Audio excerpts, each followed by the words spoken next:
Olá, eu sou o professor Fagner Bezerra, professor de História do Acadêmico News. Estamos aqui para fazer a correção da prova da UFRR do ano de 2024. Então, meus queridos, sem mais delongas, vamos direto para a nossa correção. A prova tinha lá como a questão de número 46, a primeira questão no que toca à história, o seguinte excerto. No tocante ao aspecto da dominação política na cidade, no período medieval, é preciso considerar, primeiramente, que o crescimento dos centros urbanos está relacionado com as cortes dos grandes senhores, havendo, portanto, uma ligação entre a vitalidade urbana e o poder senhorial. Neste sentido, a cidade se define como um domínio que pertence a um ou vários senhores, representando um enclave territorial no mundo rural. Então, esse trecho foi tirado do livro Sociedade Urbana e Conflitos Sociais na Idade Média, de Jean-Louis Neves Abreu, certo? Com respeito à estrutura social urbana na Idade Média, é correto afirmar que, letra A maior parte das cidades medievais era controlada por um poderoso grupo urbano, pequeno grupo de homens recrutados entre os intermediários feudais, mercadores e artesãos prósperos, que detinham poder político e social. Letra B. Toda estrutura social nos centros urbanos medievais estava alicerçada num grupo de mandatários local que eram reconhecidos como neo-romanos, líderes poderosos que evocavam todo o símbolo ou o simbolismo dos antigos Césares do Império Romano. Alternativa C. O surgimento das indústrias na Alta Idade Média proporcionou a mudança da estrutura social nos centros urbanos, contrastando com a estrutura estática vivenciada no campo na relação entre suzerano e vassalo. Letra D. A desigualdade na estrutura social era quase inexistente nos centros urbanos, uma vez que a grande maioria dos residentes era formada por artesãos donos de manufaturas, proporcionando assim um tipo de democracia incipiente conhecida como comunatio. Alternativa E. Os membros das ordens das cavalarias eram o elo entre os nobres, a igreja e os pobres, fazendo com que fossem reconhecidos como governadores provisórios, uma vez que o governo era rotativo. Então observe que a pergunta ela está se referindo à estrutura social das cidades na Idade Média. Assim, a nossa alternativa correta é a alternativa A. A maior parte das cidades medievais era controlada por um poderoso grupo urbano, pequeno grupo de homens recrutados entre os intermediários feudais, mercadores e artesãos prósperos, que detinham poder político e social. É o que nós vamos chamar de burguesia. Então, nesse contexto, nós temos aqui esse poderoso grupo urbano ligado à atividade comercial, que é o que ele cita na questão falando de mercadores, mas também artesãos. Então, daqui você tem, por exemplo, a categoria daqueles indivíduos que vão se destacar no contexto da Baixa Idade Média, que vão surgir como uma classe social subalterna do ponto de vista social, mas do ponto de vista econômico, eles acabam adquirindo, então, uma prosperidade econômica, o que vai ser destacado na questão. Item B. Toda estrutura social nos centros urbanos medievais estava alicerçada num grupo de mandatários locais que eram reconhecidos como neo-romanos. Isso aqui está equivocado. Líderes poderosos que evocavam todo o simbolismo dos antigos Césares. Observe que antigos Césares e império é a centralização administrativa e política do poder. E aqui ele fala de mandatários locais. Então, dentro dessa estrutura, se estivesse falando de um feudo, você teria o quê? Os senhores feudais. Como nós estamos nos referindo à estrutura social urbana na Idade Média, o que ele está solicitando não é essa, vamos dizer assim, essa estrutura de mandatários locais que eram reconhecidos como novos romanos. Isso também está equivocado. C. O surgimento das indústrias na Alta Idade Média proporcionou a estrutura social nos centros urbanos, contrastando com a estrutura estática vivenciada no campo na relação entre suzerano e vassalo. A Alta Idade Média já é um equívoco. Por quê? Porque essa burguesia e essa urbanização ela vai se desenvolver primeiramente e principalmente no período da Baixa Idade Média, ok? E aí ele continua proporcionando a mudança na estrutura social dos centros urbanos, contrastando com a estrutura estática vivenciada no campo na relação entre suzerano e vassalo. Então, o desenvolvimento dessas indústrias, não entenda indústria no contexto da Revolução Industrial, mas sim no contexto de manufaturas que vão se desenvolvendo, as guildas que vão se formando ali no contexto da Baixa Idade Média, certo? Baixa Idade Média. D, a desigualdade na estrutura social era quase inexistente. Perdão, isso aqui está equivocado. Ela era existente nos centros urbanos, uma vez que a grande maioria dos residentes era formado por artesãos donos de manufaturas, proporcionando assim um tipo de democracia incipiente conhecida como comunátio. Está equivocado. Uma vez que você tem esse poderoso grupo urbano, que é formado por um pequeno número de homens, não pode ser inexistente. E não pode ser uma ideia de contexto comunitário, do ponto de vista de que todos usufruíam dessa riqueza, ok? E os membros das ordens das cavalarias eram um elo entre os nobres, a igreja e os pobres, fazendo com que fossem reconhecidos como governadores provisórios, uma vez que o cargo era rotativo. Cavalaria, que vai se desenvolver dentro da casta, ou dentro do estamento social da nobreza. Então, cavaleiros eram nobres que não tinham os títulos, uma vez que os títulos eles eram herdados pelo direito de primogenitura.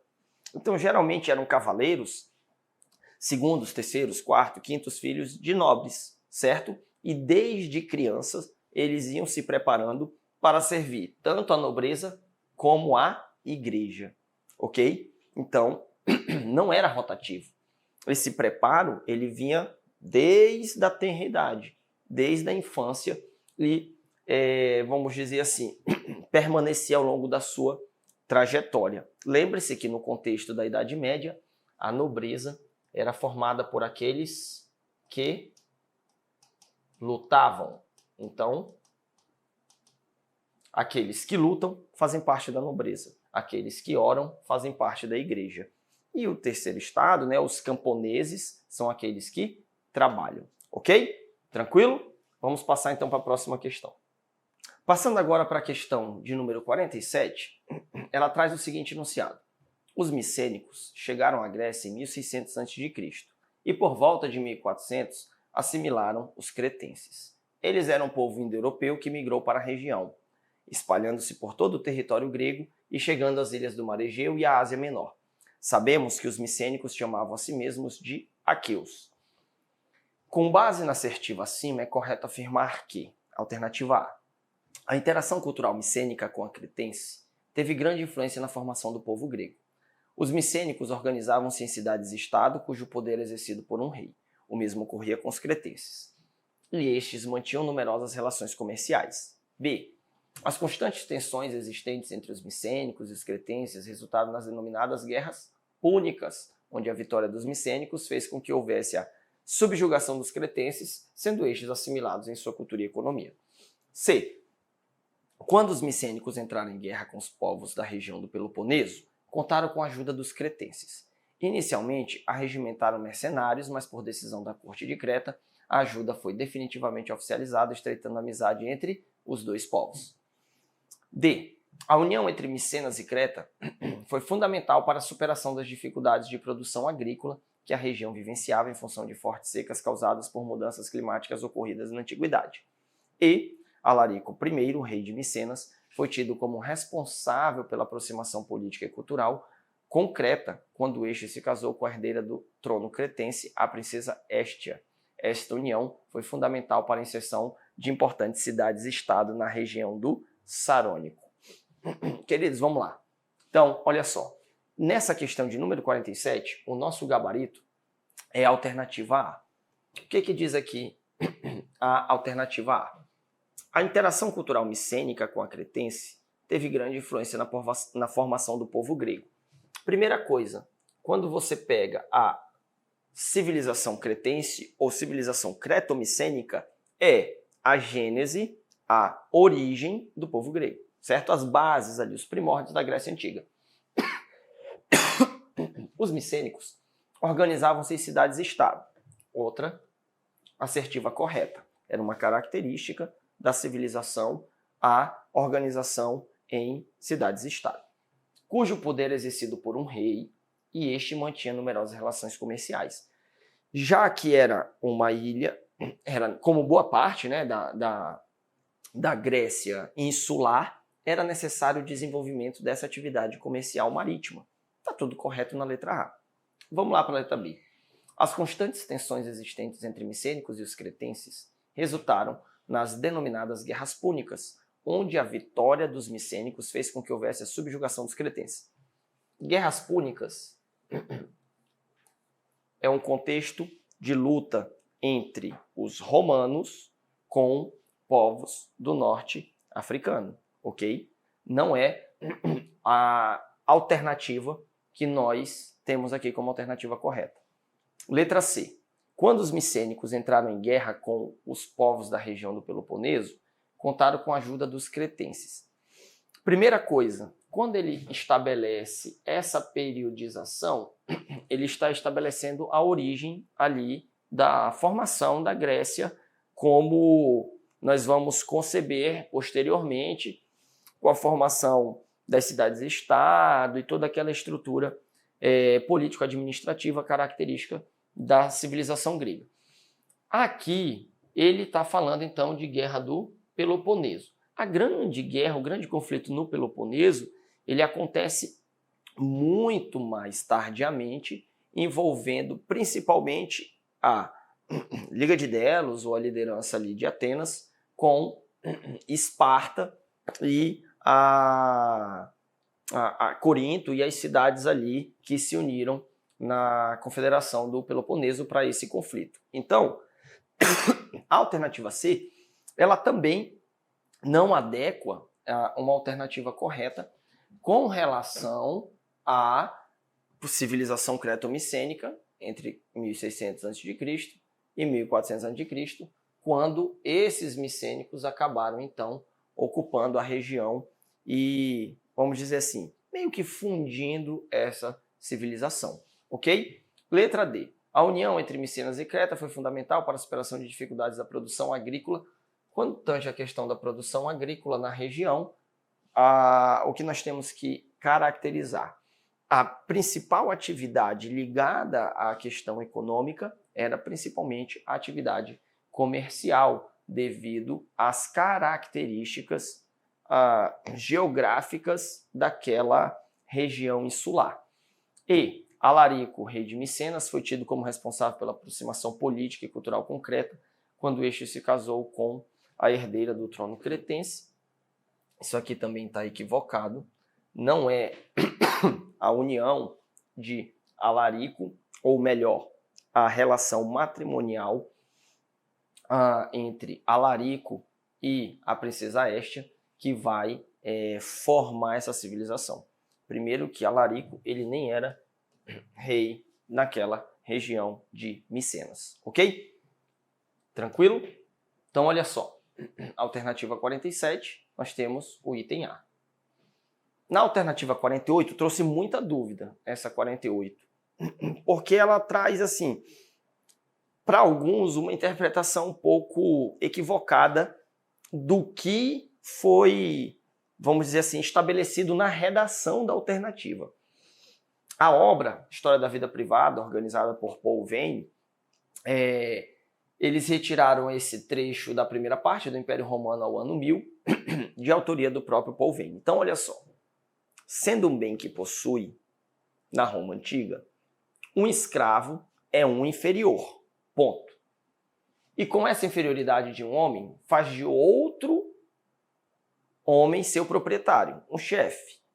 Esse amo, seguro de tal grandeza, a consagrará considerando natural a inferioridade do escravo. Um escravo é um sub-homem por destino, e não por acidente.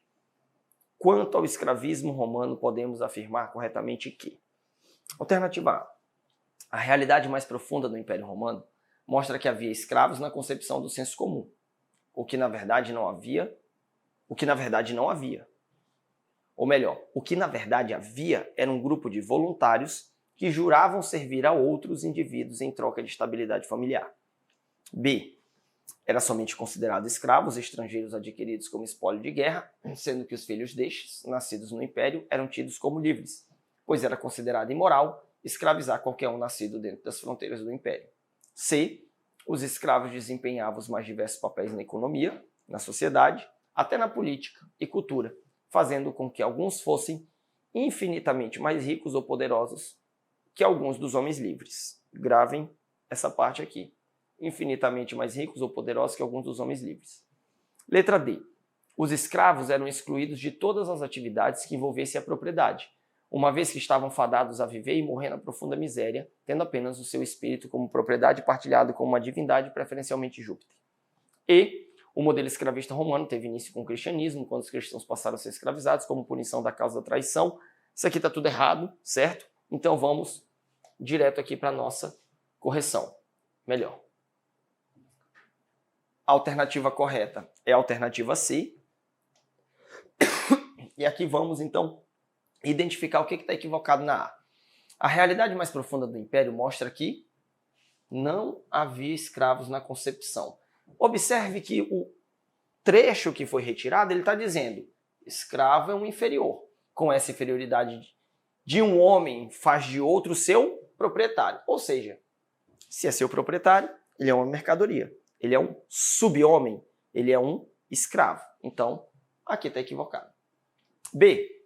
Era somente considerado escravos estrangeiros adquiridos como espólio de guerra, sendo que os filhos destes, nascidos no Império, eram tidos como livres, pois era considerado imoral escravizar qualquer um nascido nas fronteiras do Império. Vamos lá. Primeiro, por que está errado? Era considerado escravos estrangeiros adquiridos como espólio de guerra. Dentro dessa estrutura, você tem o seguinte. No período do Império, já não havia mais escravidão por dívidas, certo? Escravidão por dívidas havia sido abolida ali na transição da República para o Império. Então, aparentemente está correto. Mas aqui, quando ele diz, eram tidos como livres, pois era considerado imoral escravizar qualquer um nascido dentro das fronteiras do Império, está equivocado. Não eram todos os filhos, como essa alternativa está propondo, que eram libertos. Poderia acontecer de filhos de escravos que nasceram na condição de escravos fossem libertos. Mas não era o fato de eu nascer dentro do Império que me garantia essa condição de livre, ok? Então, observem isso. A inferioridade do escravo é isso que vai conseguir, o que ele está dizendo, a consagrará considerado natural a inferioridade do escravo. Aí ele diz aqui, o escravo, ele é escravo por destino. Ou seja, ele nasceu e não por acidente, e não por acaso. Então, é uma condição que esse indivíduo ele não vai conseguir ser considerado livre somente porque ele nasceu dentro do Império. Isso está errado. C. Os escravos desempenhavam mais diversos papéis na economia, sociedade e até na política e cultura. É interessante que essa concepção de escravo nos faz analisar muito e comparar com a escravidão africana no continente americano. Mas há uma distinção. A escravidão africana no continente americano, ela predominantemente era rural, era agrícola. Quando muito você tinha afazeres domésticos ou atribuições domiciliares de alguns grupos. No contexto romano, onde ali por volta do século I, você tinha pelo menos ali 1/3 da população total como escrava, ou às vezes até mais, o que nós temos que compreender? Alguns escravos desempenhavam papéis específicos e pontuais. Então você tem escravos que, mesmo na condição jurídica de escravo, de que não tinha liberdade, ele desenvolvia algumas atribuições e alguns afazeres que permitiam a obtenção de riqueza. Mas aí você pergunta, alguns fossem infinitamente mais ricos ou poderosos que, observe que ele não está falando dos patrícios, ele não está falando dos homens mais poderosos, dos ricos comerciantes, ele está falando de quê? De alguns homens livres. Dentre esses alguns homens livres, você tem, por exemplo, plebeus. Dentro do contexto dessa plebe, tem muita gente pobre. Então, dependendo do tipo de atribuição que um escravo fizesse, ou ele estivesse ligado ao ofício que ele desenvolvesse, ele poderia sim obter infinitamente mais riqueza e poder do que homens livres que eram pobres. Então existem vários exemplos. O próprio Paul Veyne, nesse capítulo que vai falar sobre a escravidão, ele diz que era muito curioso que alguns escravos eles eram auxiliares de médicos. Médicos da nobreza, médicos dos patrícios, médicos das elites romanas. Quando esses médicos vinham a óbito, quem é que você acha que vai ser o novo médico? Aquele discípulo que era escravo. E ali ele conquistava a sua condição de liberdade e então passava a atuar naquele ofício que ele havia aprendido, que ele havia sido discipulado, ele era o discípulo daquele indivíduo que havia partido. Isso é um caso, mas existem outros casos. O que o texto está dizendo não é que todos os escravos, eles eram mais ricos do que alguns homens livres. É que haviam o quê? Escravos que desempenhavam diversos papéis e alguns deles poderiam ser muito mais prósperos que alguns dos homens livres. Ok? Era uma questão bem complicada. Na hora da prova, você fazer essa análise. D. Os escravos eram excluídos de todas as atividades que envolvessem uma propriedade. Está errado. Então, na própria obra do Paul Veyne, era muito comum que alguns senhores confiassem tanto em seus escravos que eles davam funções de confiança, por exemplo, representação jurídica. Ele seria o que nós chamamos de responsável quando você precisa. Ele recebeu uma procuração, esse é o termo jurídico, ele recebeu uma procuração para representar o seu senhor em questões jurídicas, em atividades comerciais. Então, assim, eles não estavam excluídos de todas as atividades. O modelo escravista romano teve início com o cristianismo, também está errado. A escravidão romana, ela não remete ao cristianismo, pelo contrário, ela antecede em muitos séculos. Quando o cristianismo se desenvolve e se consolida em Roma, já nem havia mais a escravidão por dívidas, que foi muito comum na transição ali no início da monarquia romana para o contexto republicano. Ok? Alternativa correta, letra C. Era talvez uma das questões mais complicadas da nossa prova aí de 2024. Vamos lá para o item 49. Olha só, a questão de número 49 diz o seguinte: delineada a fronteira com a Guiana Inglesa em 1904, o projeto oficial para a região do Rio Branco sofreu uma inflexão radical. Pode-se dizer que o próprio conceito de fronteira deixava de ser uma questão militar para tornar-se, acima de tudo, uma questão econômica. A ação indigenista deve ser lida nesse contexto, como aliás já apontou com propriedade Souza Lima em relação ao estabelecimento e atuação do SPI. Presta atenção. Olha só, em âmbito nacional.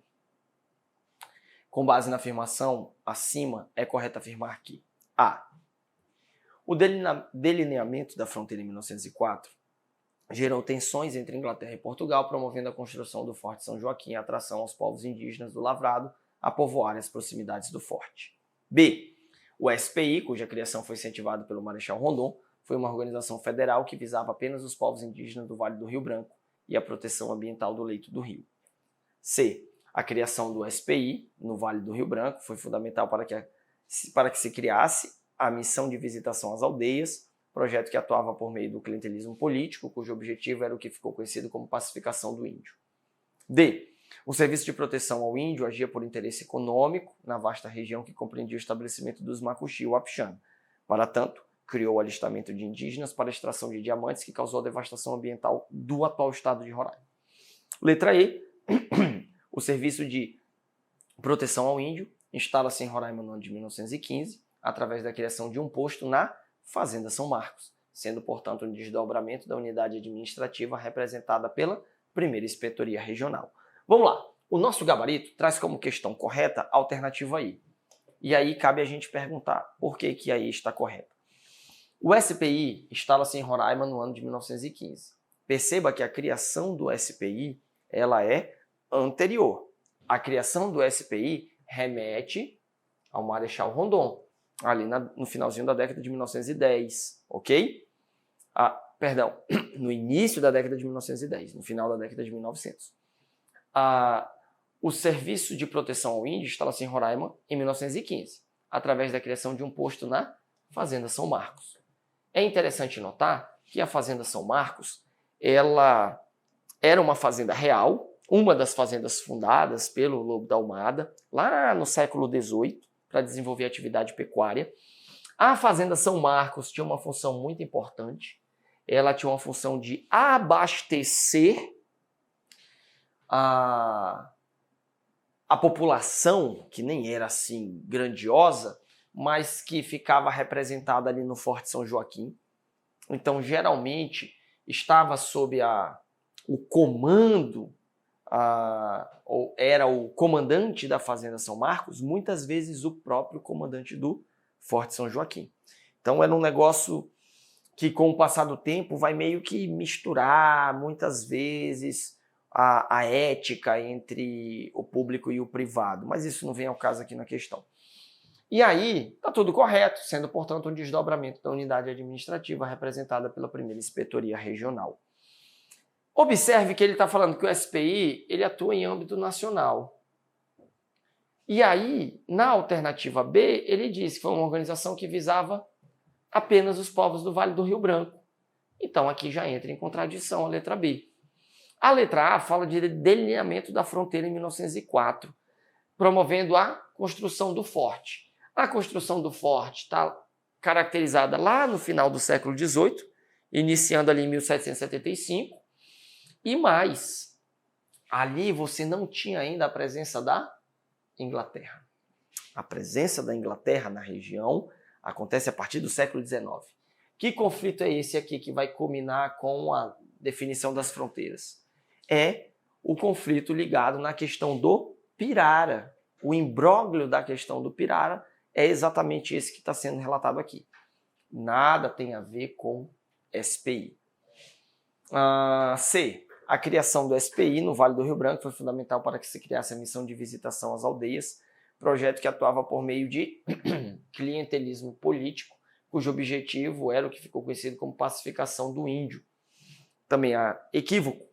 Esse termo pacificação ou índio manso, aculturação, já eram estratégias estabelecidas, pelo menos, desde o século XVIII e se consolidam principalmente com o Marquês de Pombal. Então, também não faz referência ao SPI. D. O Serviço de Proteção Índio, SPI, agia por interesse econômico na vasta região que compreendia o estabelecimento dos Macuxi e Wapixana.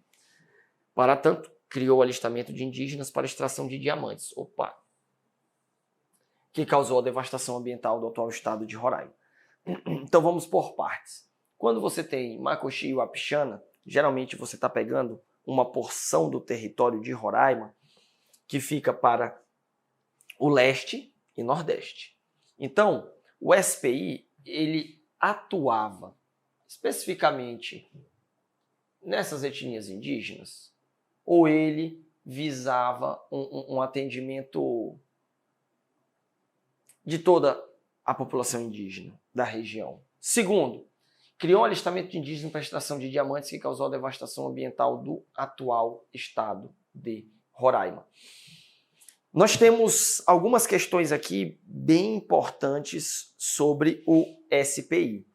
Já foi cobrado, até com certa recorrência, no vestibular da Universidade Estadual de Roraima, questões relativas ao relatório Figueiredo, que mostra claramente que o SPI vai ser substituído pela atual FUNAI com um objetivo muito claro, havia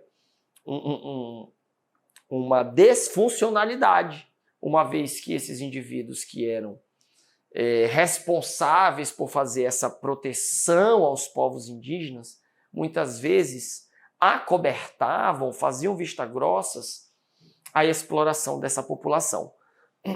Só que aqui nós temos que compreender o seguinte: quando ele diz que o SPI agia por interesses econômicos na vasta região que compreendia o estabelecimento dos Macuxi e Wapixana, está equivocado. Por quê? Porque você não tem essa funcionalidade do serviço de proteção ao índio. Alistar povos indígenas para trabalhar na atividade de mineração. Então isso está equivocado. O SPI, ele vem para proteger, mesmo que ele não o fizesse. Então a única alternativa que está correta quanto à funcionalidade, quanto à existência do SPI na nossa região, é que foi lá na Fazenda São Marcos que, vamos dizer assim, o primeiro posto foi estabelecido e a partir dali, a partir de 1915, você tem toda essa, entre aspas, tá? Política para as populações indígenas. Não quer dizer que seja uma política que trouxesse alguma preocupação efetiva, mas oficialmente a existência do SPI visava resguardar essas populações, mesmo que ao longo da história fique muito claro que eles não cumpriam com essa funcionalidade original para a qual eles foram criados. A questão 50 também trabalha sobre história de Roraima, então é interessante.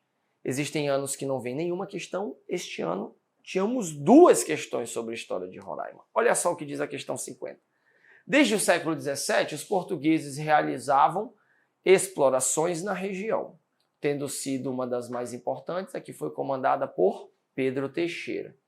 Em geral, os historiadores do Rio Branco localizam o avanço de desbravadores na região nas últimas décadas do século XVII, como consequência da expansão portuguesa para o Rio Negro. O trecho acima destaca o começo do processo de colonização no Vale do Rio Branco. Início. Dando início a um processo que resulta hoje em uma série de consequências ambientais. Com base nesse texto, assinar a alternativa correta. A estratégia portuguesa para a dominação do território do Rio Branco se deu principalmente com as guerras de possessão que desemboca na questão do Monte Roraima, questão esta intermediada pela Dinamarca, gerando o Tratado do Vale do Rio Branco. Letra B. Na fase inicial da ocupação portuguesa no Rio Branco, a principal exploração empreendida estava ligada ao modelo de exploração por meio do extrativismo das drogas do sertão e ao apresamento de indígenas por particulares. C. Os portugueses buscaram uma aproximação com a Holanda, França e Dinamarca quanto às questões da fronteira com ingleses e espanhóis. Tal aproximação se deu na busca da preservação do Vale do Rio Branco, mas que não conseguiu atingir o efeito desejado. D. Um fator importante na consolidação dos portugueses no Rio Branco foi a chegada dos beneditinos, que por meio das missões atraiu os indígenas e moradores da região a apoiar a permanência portuguesa. E o Forte São Joaquim, construído em 1875, foi vital para o impedimento de entrada de ingleses e espanhóis na região do Rio Branco, mais especificamente na confluência do Tacutu com o Lariquara. Alternativa correta, alternativa B, e aqui nós temos algumas observações. Primeiro, então, ele deu uma panorâmica geral lá do início da colonização, com Pedro Teixeira e por aí vai. De cara, ele diz assim, a estratégia portuguesa para a dominação do território do Rio Branco se deu principalmente com as guerras de possessão que desembocam na questão do Monte Roraima. Queridos, a estratégia portuguesa, ou o período da colonização portuguesa no Rio Branco, nós temos que entender que é o período colonial. Se é o período colonial, quais são as 2 atividades que os portugueses desenvolvem para a ocupação da região amazônica? 1, estabelecimento de fortes militares. 2, a utilização do indígena como um representante da coroa portuguesa, principalmente a partir do Diretório dos Índios do período pombalino, onde o Pombal estabelece uma legislação que permite a utilização desse indígena aculturado, desse indígena que fala português, desse indígena que é cristão, representar o Estado português, desse indígena que tem sobrenome português, representar a coroa portuguesa. Então, a estratégia portuguesa para a dominação do Rio Branco não é relacionada à Guerra de Possessão. C. Os portugueses buscaram uma aproximação com a Holanda, França e Dinamarca quanto às questões de fronteira com os ingleses e espanhóis. Tal aproximação se deu na preservação do Vale do Rio Branco, mas que não conseguiu atingir o efeito desejado.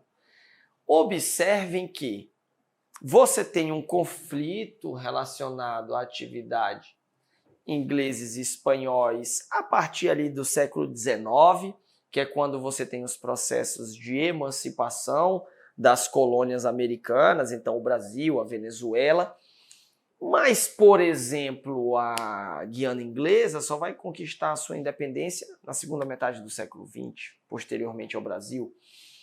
Esses portugueses, como mencionado anteriormente, não tinham essa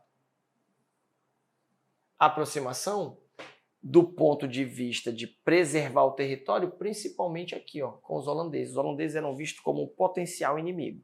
Só você lembrar da história do Brasil, invasões holandesas no Nordeste, a expulsão dos holandeses a partir ali da década de 1640, 1650, com o fim da União Ibérica. Então, está equivocado a ser também. D. Um fator importante na consolidação dos portugueses foi a chegada dos beneditinos,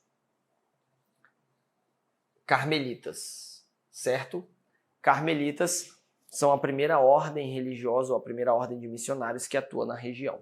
E o Forte São Joaquim, construído em 1875, era a sua data. 1775.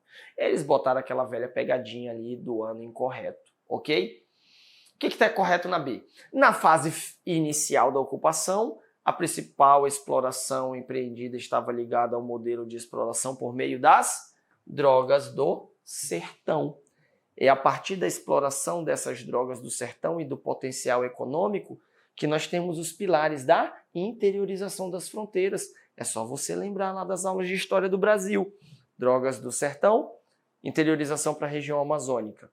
Atividade pecuária, as bandeiras, que vão culminar com a mineração na região ali central do país, mas também com a busca por esses indígenas para trabalharem como escravizados lá no litoral, bem como a obtenção dessas drogas do sertão. E por último lá as missões religiosas. Então, drogas do sertão tá ok. Apresamento de indígenas por particulares. Idem as bandeiras. Então, bandeiras e drogas do sertão fazem parte do quê?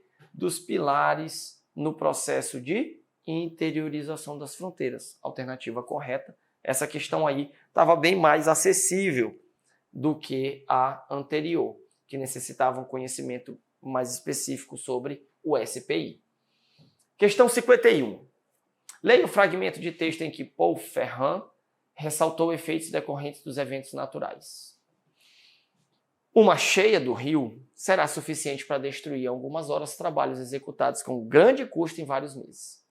Quantas vezes não foram, por terem demorado nos trabalhos preparatórios de desvio do rio e de esgotamento, surpreendidos pelas chuvas antes de poderem retirar uma única bateia de cascalho rico? Ouro, em Minas Gerais, é a obra citada. A partir do fragmento do texto e do seu conhecimento a respeito da atividade de mineração no século XVIII, marque o que é correto. A. O fato de a região mineradora ser a mesma em que se desenvolvia a economia açucareira no século XVI e XVII fez com que os mineradores já tivessem conhecimento do regime de chuvas nas Minas Gerais. Obviamente está errado isso aí. B. Os mineradores tiveram que se adaptar às condições físicas locais, como a dificuldade de locomoção para a região mineradora e a partir do litoral, mas também às condições climáticas da região. Alternativa correta. C. A mudança da capital colonial para o Rio de Janeiro decorreu das chuvas intensas na região mineradora que acabaram por afetar a antiga capital Salvador, destruindo a estrutura administrativa lá estabelecida. D. Em virtude de eventos climáticos extremos, a região foi beneficiada com a forte presença de diamantes, tornando-se o produto mais extraído. Então, aqui você já tem um equívoco. E eventos climáticos como as chuvas e as cheias dos rios não afetavam a região mineradora. Era só você fazer a leitura do texto. Se o texto está dizendo que quantas vezes não foram surpreendidos pelas chuvas antes de retirar uma única bateia de cascalho rico, ou seja, antes de encontrar ouro. Então, a letra E está errada. Vamos lá, o que está errado na C? A mudança da capital decorreu das chuvas intensas. Queridos, a mudança da capital, ela faz parte de uma lógica da estrutura ou modernização administrativa estabelecida pelo Marquês de Pombal, ali em 1763, com essa transferência da capital de Salvador para o Rio de Janeiro. Até porque o Rio de Janeiro ele tinha uma proximidade maior com a região ali que você tinha o desenvolvimento da atividade de mineração, ok? O fato de a região ser a mesma que se desenvolvia a economia açucareira estava na região nordeste, enquanto a atividade de mineração está na região sudeste, ok? Essa questão era bem fácil, bem simples. Acredito que boa parte de vocês devem ter tido êxito nela. Vamos passar. 52. A plantação de algodão que fez o Mar de Aral virar deserto. Olha só. O desaparecimento do Mar de Aral na Ásia Central é uma das maiores catástrofes provocadas pelo homem do mundo. Para estimular o cultivo de algodão, políticas de irrigação agressivas implementadas pelos soviéticos transformaram 90% do que costumava ser o quarto maior lago do mundo em um deserto. Foram necessários apenas 40 anos para que o quarto maior lago do mundo, o Mar de Aral, secasse. O que antes eram 60 mil quilômetros quadrados de água com profundidade de 40 metros em alguns locais evaporou. Resta apenas 10% dos lagos. O texto traz informações a respeito de uma das maiores catástrofes ambientais do mundo contemporâneo, a qual foi estabelecida a partir da busca soviética pelo incremento de sua produção agrícola sem se atentar para as condições de preservação do ambiente. Aí a pergunta, sobre as ações soviéticas para alavancar o seu desenvolvimento, assinale a alternativa correta. O comunismo de guerra praticado por Khrushchev fez com que o país alcançasse altos índices de investimento externo nas décadas de 50 e 60. B. A crise do Mar de Aral se relaciona com o momento mais dominante da União Soviética nos anos 80, quando sua produção agrícola representava mais da metade da produção mundial de alimentos. C. A nova política econômica, NEP, foi um plano econômico que objetivava a abertura temporária do país para o capital privado como forma de recuperar a economia soviética. Essa é a alternativa correta. D. A perestroika foi o fechamento da economia soviética para investimentos externos, representando o momento de maior estatização da economia. E a Glasnost representou a abertura econômica do país por meio da entrada da União Soviética aos órgãos das Nações Unidas como Organização Mundial do Comércio. Primeiro, vejam só, aqui nós temos o seguinte, perestroika e Glasnost fazem parte do contexto de desintegração da União Soviética. Fazem parte do contexto que ali no final dos anos 80, na época do Mikhail Gorbachev, você tem o desenvolvimento de uma abertura econômica e uma maior transparência política, após décadas e décadas de nacionalização, de repressão estatal, de perseguição, de desenvolvimento ali do socialismo soviético, que acabou afundando nos anos 80 a União Soviética numa crise que obviamente impedia a sua continuidade, a sua permanência. Então, fechamento da economia está errado. Quando você tem aqui a letra A dizendo o comunismo de guerra fez com que o país alcançasse altos índices de investimento, primeiro, isso aqui está errado. Comunismo de guerra é a estratégia que o Lênin utilizou ali no contexto da Guerra Civil, 1918 a 1921 para 22, para mesmo que com menor apoio econômico, o Exército Vermelho conseguisse derrotar o Exército Branco. Então, comunismo de guerra e Khrushchev está errado. A crise do Mar de Aral se relaciona com o momento mais dominante da União Soviética, nos anos 80, quando sua produção não é o momento mais dominante, é o momento em que a União Soviética está em declínio, está em derrocada.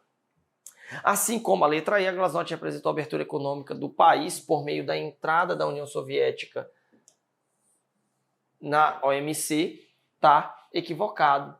Você tem a União Soviética entrando num processo de desintegração no final dos anos 80 e início dos anos 90, e aí sim, com a reabertura ou com as tentativas, né, meio que pitorescas de abertura econômica desenvolvida ali pelo Boris Yeltsin ali no início dos anos 90, você tem a Rússia, a República Federativa Russa, se desenvolvendo num contexto ligado a uma, vamos dizer assim, a uma abertura para as ideias capitalistas. O que também não tem nada a ver com o Glasnost. Então, NEP, Plano Econômico que objetivava a abertura temporária do país para o capital privado.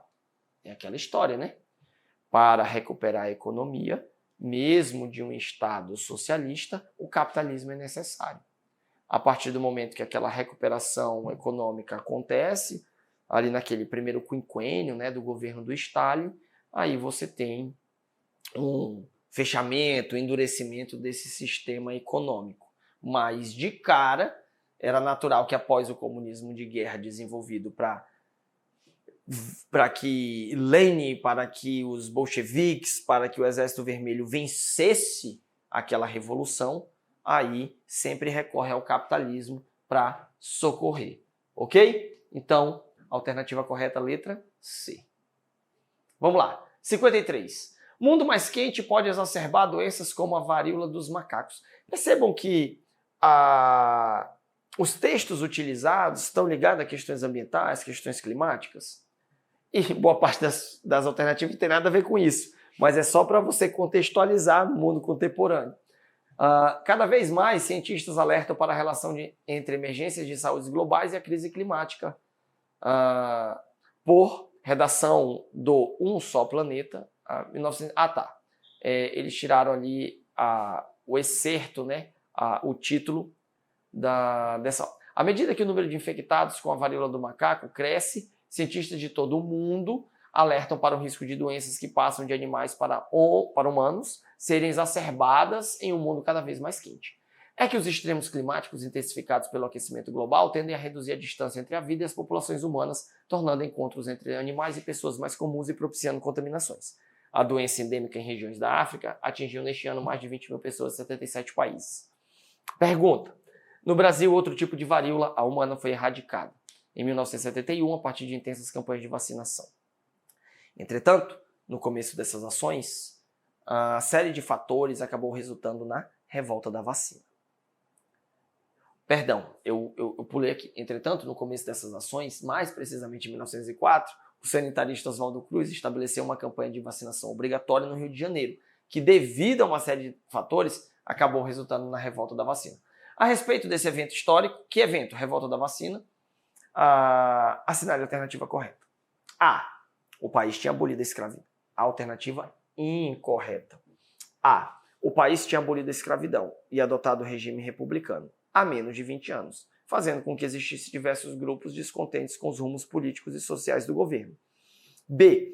O projeto de reurbanização do Rio, cujo objetivo era mudar a imagem da capital do país, fez com que fossem demolidos diversos cortiços, nos quais residia a população pobre, mas não se ofereceram alternativas de moradia para essas pessoas. C. A aprovação da lei sugerida por Oswaldo Cruz, a qual tornava obrigatória a exigência de comprovantes de vacinação contra varíola em realização de matrículas nas escolas, obtenção de empregos, autorização para viagens e certidões de casamento, fez com que isso gerasse uma insatisfação, a aprovação dessa lei. D. O lançamento no Rio de um código de posturas municipais que proibiu, entre outros, presença de vacas leiteiras na rua, venda de miúdos e carne nas bancas das cidades, costume de andar descalço pelo centro, entre outras medidas de caráter sanitário, gerou o conflito, foi um elemento motivador desta revolta. E a revolta ocorreu em virtude da maioria da população da cidade do Rio se declarar cristã e por isso aceitar que as doenças são desígnios de Deus que não devem ter nenhuma forma de combate. Lembra aquela história, a questão para não zerar? Era óbvio que a alternativa incorreta era a letra E. Olha só, a revolta ocorreu em virtude da maioria da população se declarar cristã. Já que é cristã, é a vontade de Deus, tipo Thanos, eliminar 50% da população para promover um mundo mais justo e igualitário, né? Não, que não devem ter nenhuma forma de combate como a vacina. Então é tipo aquela ideia assim, quase que negacionista. Não, a vacina está colocando aí o chip da besta no indivíduo que está sendo vacinado. É óbvio, queridos, que em 1904 você não tem esse contexto. A insatisfação ela se dava principalmente porque você tinha um contexto de uma população preta, predominantemente pobre, já que não foi criado nenhum tipo de política para que houvesse uma inclusão desses libertos no contexto, nem no final do Império, nem no início da República, que habitavam regiões como cortiços. E o que aconteceu com os cortiços? O bota abaixo. Então, foram demolidos. E o que se faz com essa população pobre? Eu não sei. Tira do centro, manda para os morros, manda para as áreas periféricas e resolve o nosso problema, que é modernizar, europeizar a cidade, a capital. C. A aprovação da lei sugerida, que tornou a vacinação obrigatória, também foi o motivo da insatisfação. Não o fato da população cristã aceitar que a doença é uma forma de estabelecimento de um julgamento divino sobre a humanidade. D. O lançamento no Rio de um código de posturas municipais que interferiu ali no cotidiano, foi um dos elementos também que gerou a revolta. Então, o único que não gerou a revolta é o fato da maioria da população se declarar cristã e por isso aceitar que, se é da vontade de Deus proliferar essa doença, deixa o povo morrer. Não tem nada a ver a revolta da vacina com essa questão de negacionismo, ok? Então, vamos lá para a nossa última questão, questão de número 54. Mais uma vez, o item traz uma abordagem ligada a uma questão ambiental. Viram que ao longo dessas últimas 3 questões a pegada ambiental sempre esteve presente? Durante a década de 70, você tem uma mudança nessa região ligada à construção de barragens. Nesse período, a opinião pública brasileira começou a se preocupar com o aumento da poluição do ar, a questão da má gestão do lixo, da água contaminada e da agricultura predatória. Isso aconteceu ao mesmo tempo em que a questão dos impactos das atividades humanas sobre o meio ambiente tornou-se um problema discutido internacionalmente. Também, nesse período, surgiu preocupação maior com o destino da floresta amazônica. Assim, projetos de barragens nessa região, como Tucuruí, Balbina, entre outras, ou o Complexo Hidrelétrico de Altamira, eles foram alvos de muitas críticas. O fragmento do texto aponta para algumas consequências ambientais de medidas realizadas durante a ditadura militar no Brasil. A respeito desse período, assinale a alternativa correta. Você vai perceber que aquela mesma lógica foi utilizada nessa questão. Você tem uma abordagem de uma questão ambiental, uma questão climática, mas a alternativa, pouco importa esse seu conhecimento sobre questões ambientais. A partir dos investimentos em produção energética, o Brasil se tornou um dos principais exportadores de energia do mundo no final dos anos 60, aproveitando-se desse saldo para zerar sua dívida externa ao final do governo militar? Pelo amor de Deus, a dívida externa era brutal, cavalar, gigantesca, absurda, imensa, qualquer adjetivo superlativo que você queira utilizar. B. A preocupação ambiental decorrente da atuação brasileira na Declaração de Estocolmo fez com que a ditadura militar reordenasse seus projetos para a Amazônia, tornando-os eminentemente preservacionistas. Durante o processo de ditadura militar, você tem um projeto de rasgar, abrir a floresta para integrar as vastas regiões. Então, preservação ambiental está fora. Para abrir BRs, para construir estradas, você precisa não se preocupar com as questões especificamente ligadas ao meio ambiente e mais com essas questões de integração que vão promover também o desenvolvimento econômico do país. C. O forte crescimento econômico vivido pelo Brasil no final da década de 60 e início de 70 foi consequência da adoção pelo Brasil do modelo de economia verde, tanto que nesse período o país realizou as primeiras vendas de crédito de carbono. Primeiro, que aqui também na década de 60 essa pauta de discussão aí não estava assim na crista da onda. Segundo, que se a questão B ela está errada exatamente porque os militares, para desenvolver essa integração da região, precisavam derrubar árvores, abrir a floresta, rasgar essa floresta amazônica para integrar as cidades, as regiões umas às outras, ou o norte do país ao Brasil, obviamente, economia verde está fora de cogitação. D. A bonança econômica da primeira década da ditadura militar fez com que não houvesse qualquer tipo de contestação política. Não havia contestação política. Passeata dos 100 mil, greves de operários em Osasco, em Contagem, não é manifestação política? E é o quê? Está errado também. Alternativa correta. Alternativa E, o denominado milagre econômico, entre os anos 67 e 73, fez com que o PIB brasileiro crescesse, mas foi incapaz de reduzir de forma drástica a desigualdade de renda dentro da população. O excerto, né, a introdução é sobre uma questão ambiental, mas para resolver, de nada serve, ou melhor, não é que de nada serve, você não precisava conhecer algo sobre essas questões climáticas ligadas ao Brasil. Beleza? Assim nós encerramos a resolução das nossas 9 questões de história para a prova da UFRR 2024. Boa sorte e até a próxima. Tchau, tchau.